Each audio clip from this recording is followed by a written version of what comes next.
Hello friends, मैं विपिन और आपका स्वागत है मेरे यूट्यूब चैनल परामर्श में। मेरे पिछले वीडियोस को ढेरों प्यार देने के लिए बहुत बहुत बहुत बहुत धन्यवाद। अपने पिछले वीडियोस की ही तरह इस बार हम एक और वीडियो लेकर आए हैं जिसमें हम एक्सेल के एक और इंटरेस्टिंग फीचर वी लुकअप के बारे में बातें करेंगे।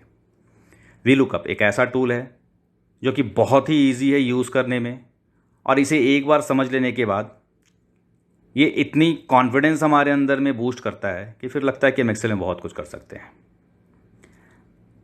इस बार भी यूज़ किए जाने वाले डेटा सेट को मैं अपने गूगल ड्राइव पे शेयर कर दूंगा, जहां से आप इसे इजीली एक्सेस कर सकते हैं। गूगल ड्राइव का लिंक मैं अपने डिस्क्रिप्शन बॉक्स में डाल दूंगा। तो चलिए स्टार्ट करते हैं आज के वीडियो को।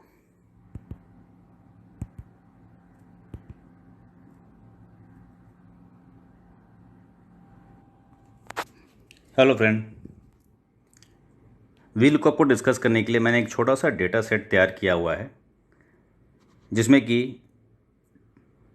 क्रिकेट प्लेइंग नेशंस के कुछ नाम हैं और उन्होंने किस प्रकार के खिलाड़ियों को खिला रखा है उसके कुछ डिटेल्स हैं। तो डेटा का जो हेडिंग है हमारा वो है कंट्री, फिर उसके कितने ऑलराउंडर उन्होंने खिलाया हुआ है, कितने प्योर बैट्समैन हैं, कितने प्योर बॉलर हैं, कितने प्योर विकेट कीपर हैं, कितने विकेट कीपर कम बैट्समैन हैं, कितने अब इनके टोटल कितने हो जाते हैं। और इस डेटा के बेस पे फिर यह एक अलग से डेटा है कि अब टोटल बैट्समैन कितने हैं और टोटल बॉलर उस टीम में कितने हैं। तो अगर हम देखें तो इंडिया के पास 2 ऑलराउंडर हैं, बैट्समैन 5 है, बॉलर 3 है, wicket keeper pure wicket keeper 0 हैं, विकेट कीपर कम बैट्समैन 1 है, टोटल टीम 11 है। तो अब इंडिया के पास जो प्लेइंग स्ट्रेंथ है उसमें बैट्समैन टोटल 8 हो गए और बॉलर हमारे 5 हो गए। इसी प्रकार से India, Australia, Kenya, England, Pakistan, Bangladesh, Sri Lanka, Afghanistan, New Zealand, south Africa, West Indies, Zimbabwe और आयरलैंड के डिटेल्स हमारे पास मौजूद हैं।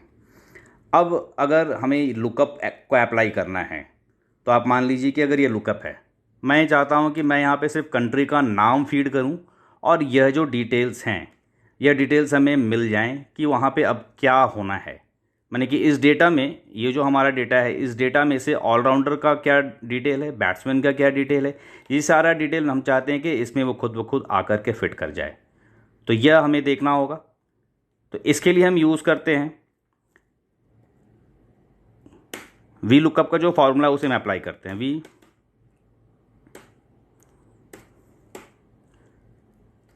आप देख सकते हैं वी लुकअप का फॉर्मूला आया। सबसे पहले जो इसका जो कंपोनेंट है वो है लुकअप वैल्यू, यानी कि किस वैल्यू के बेस पे ये क्या सर्च करेगा।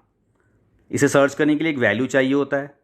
उसके बाद है ये टेबल का एरे, मतलब कि ये कहाँ से कहाँ तक के बीच में उस डेटा को सर्च करेगा।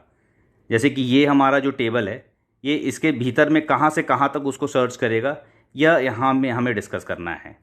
उसके बाद है कि वो डेटा वो किस कॉलम पर सर्च करेगा। जैसे कि यहाँ पे ये ऑलराउंडर है, और अगर मैं इस डेटा एरो को यहाँ पे सिलेक्ट करता हूँ तो ऑलराउंडर कौन सा कॉलम नंबर होगा। जो भी हम एरे सेलेक्ट करेंगे तो जहाँ से सेलेक्ट करेंगे वो कॉलम फर्स्ट होगा, उसके बाद वाला कॉलम सेकंड होगा, थर्ड होगा, फोर्थ होगा, कंसेक्यूटिवली इस तरीके से चलेगा। और उसके बाद है लास्ट में कि हम डेटा को एग्जैक्ट चाहते हैं, मतलब कि हू बहू हमें डेटा चाहिए या फिर अप्रॉक्सीमेट डेटा चाहिए। तो हम ज़्यादातर केस में हू बहू डेटा का ही यूज़ करते हैं।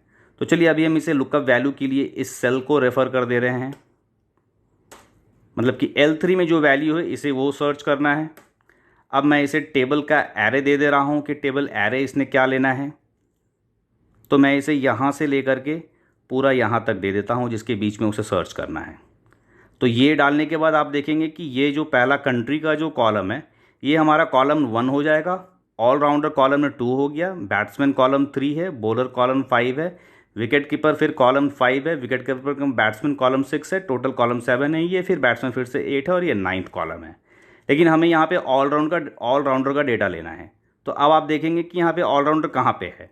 तो ये हमारा फर्स्ट कॉलम, ये सेकेंड कॉलम, तो हम वहाँ पे सेकेंड कॉलम का उसे रेफरेंस दे देंगे, फिर एक कॉमा देते हैं और अब हम उसको बताते हैं कि नहीं हमें एग्जैक्ट मैच चाहिए, यानी कि हमें फॉल्स करना है।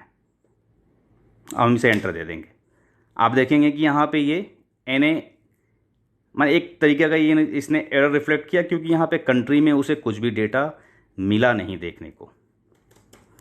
चलिए हम इसमें पहला ही डेटा दे देते हैं, इंडिया।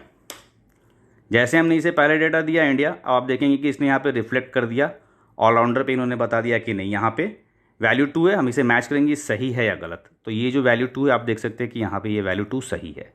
अब हम इसे फिर से चेंज करके देखते हैं, इंडिया की जगह हम इसे आयरलैंड करते हैं। आप देखेंगे फिर से वैल्यू तो चेंज हुई, लेकिन चूंकि आयरलैंड का भी 2 था इसलिए हम यहाँ पे कुछ देखने को नहीं मिला। तो आप इसे एक ऐसा वैल्यू जैसे कि आप यहाँ पे कीनिया से हम इसे अब रिप्लेस करके देखते हैं कि ये क्या चेंजेस हम यहाँ पे दिखाता है। देखा आपने, यहाँ पे वैल्यू चेंज हो गई। तो ये इस तरीके से काम करता है। तो इसी तरीके से फिर हम आगे भी इन सारे रोज़ में वैल्यूज़ को डाल के एक बार इसे चेक कर लेते हैं कि यहाँ पे कंट्री का नाम बदलने से क्या डेटा में रिफ्लेक्ट होता है चेंजेस। अब देखेंगे बाकी सारे कॉलम्स में भी हमने लुकअप का फॉर्मूला अप्लाई कर लिया है और कीनिया के बाकी सारे वैल्यूज़ भी इसमें रिफ्लेक्ट हो रहे हैं। अब हम एक बार इसे दूसरे किसी कंट्री के वैल्यू से चेंज करके देख लेते हैं।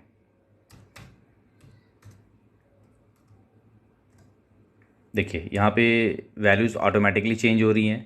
तो यानी कि जो भी वैल्यूज़ हम इस कंट्री के अगेंस्ट में डालेंगे और वो वैल्यू अगर ये यहाँ पे मैच करती है तो उसकी मैचिंग के अगेंस्ट में जो डेटा इस कॉलम में होगा वो वहाँ पे रिफ्लेक्ट हो गया।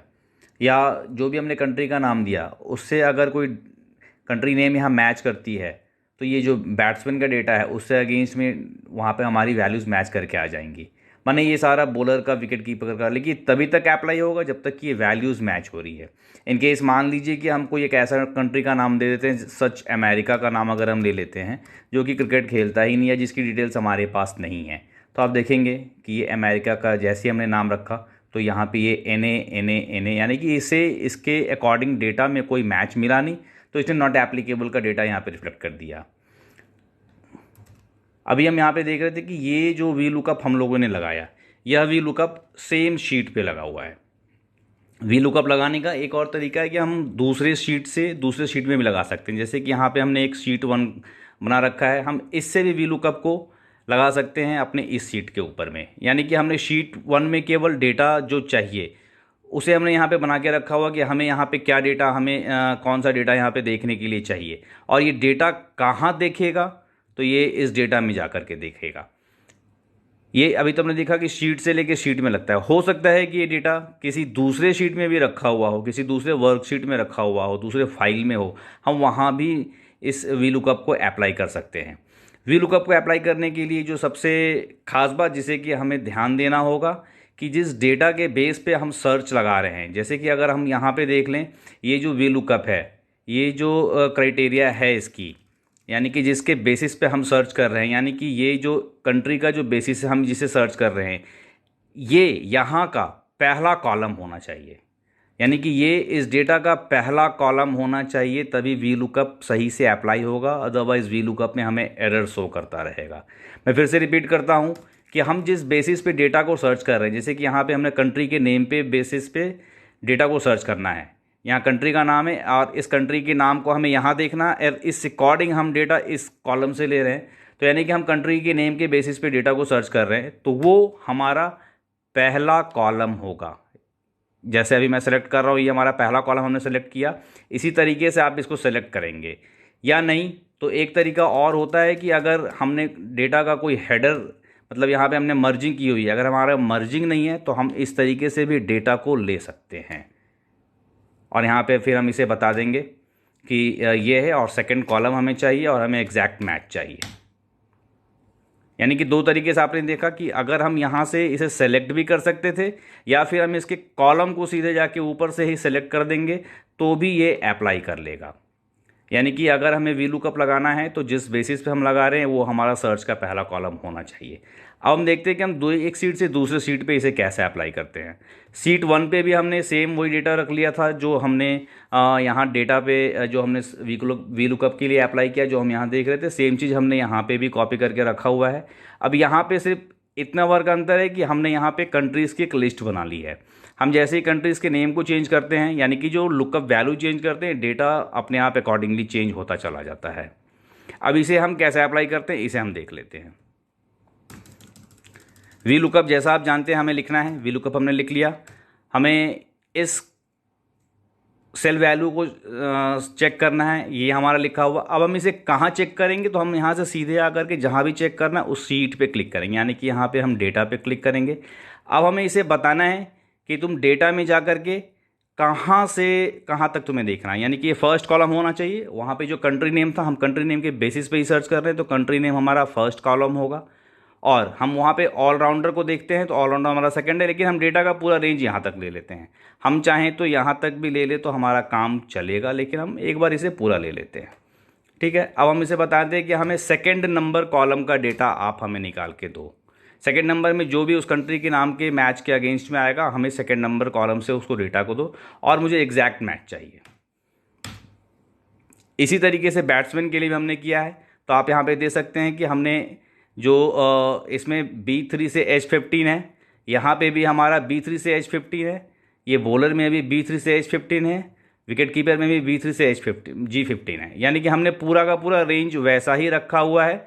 बस फ़र्क इतना है कि हमारा कॉलम नेम यहाँ पे आप देखेंगे कि कॉलम नंबर 2 था, ये कॉलम नंबर हमारा 3 है, ये देखेंगे कि कॉलम नंबर 4 है, और ये देखेंगे कि कॉलम नंबर 5 है।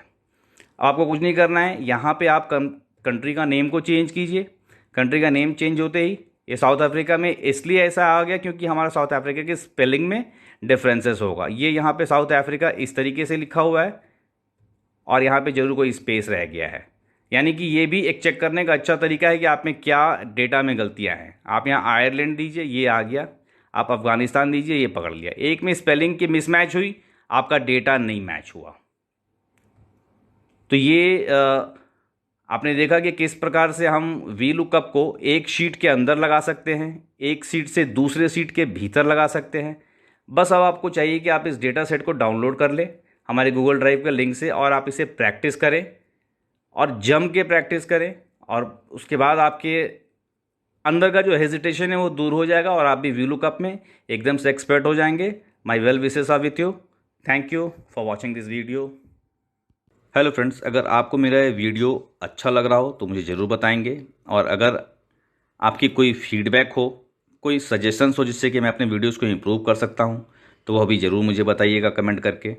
आपके कमेंट का मुझे बेसब्री से इंतज़ार रहेगा। मेरे इस यूट्यूब चैनल को देखने के लिए, सब्सक्राइब करने के लिए बहुत बहुत धन्यवाद।